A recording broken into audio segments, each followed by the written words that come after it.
At 2:46 a.m., all the whales stopped singing. By 4:07, every beach became a cliff. And by the time your alarm went off, the world's oceans had turned into one solid sheet of ice. So, what if that actually happened? Let's crack the surface. Saltwater freezes at around -1.8 degrees Celsius, 28.8 degrees Fahrenheit. But oceans are huge. They resist temperature change. So for everything to freeze overnight, we'd need something impossible. Maybe a rogue black hole passed too close. Maybe the sun took a break. Maybe your ex got full control of the climate. Either way, Earth would need to lose enough heat energy to freeze 1.4 sextillion tons of water in 6 hours. That's like removing all the energy from a billion nuclear bombs every second. So, not great. First to go, phytoplankton. Those microscopic, floating solar panels at the base of the food chain. No sunlight equals no photosynthesis equals no oxygen. Then come the fish, then whales, then nothing. The ocean becomes a vast, pressurized coffin, entombing 90% of Earth's biodiversity.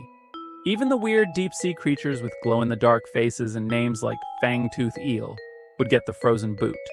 The Suez Canal, a bobsled track, Panama Canal, Penguin Shortcut, container ships, trapped like frozen French fries. Without global shipping, grocery stores go empty. Medicine stops moving, economies collapse.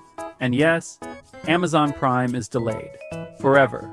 No oceans equals no evaporation, equals no clouds, equals no rain. The water cycle is broken. Permanently.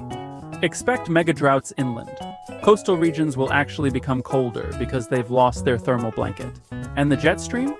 Now as drunk as a goose in a snowstorm. At first, freezing the oceans locks up liquid water. Sea levels drop. But the ice pushes against coastlines, cracking roads.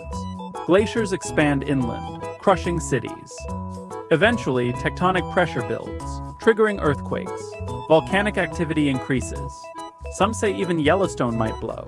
And if it ever thaws, say hello to a megaflood that makes Noah's Ark look like a pool noodle. Coastal cities become abandoned. New York becomes a frozen museum. Tokyo builds a greenhouse over Shibuya Crossing. Miami? Gone.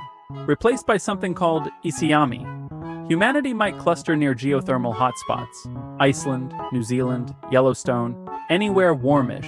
Or worse, Elon Musk finally gets approval for Mars. Just to avoid ice traffic. Forget surfing. Try ice kayaking across the Pacific, frost skating from Alaska to Russia, or the newest Olympic event, speed shovel relay, to dig out your driveway from rogue glacier creeps. Also, Antarctica is now the hottest beach on Earth. It's time for penguins to host Coachella, with no waves, no tides, and no crashing surf. Earth becomes unnaturally quiet. Still, a cold, hard mirror of what used to be a living planet. And somewhere, a polar bear sunbathes on the equator. A cargo ship sits 300 feet in the air on a frozen wave. And someone in London shouts, "I swear the Thames just blinked at me." Moral of the story? Don't take the ocean for granted. She's wild, beautiful, and incredibly important. And if she ever stops moving, so will we.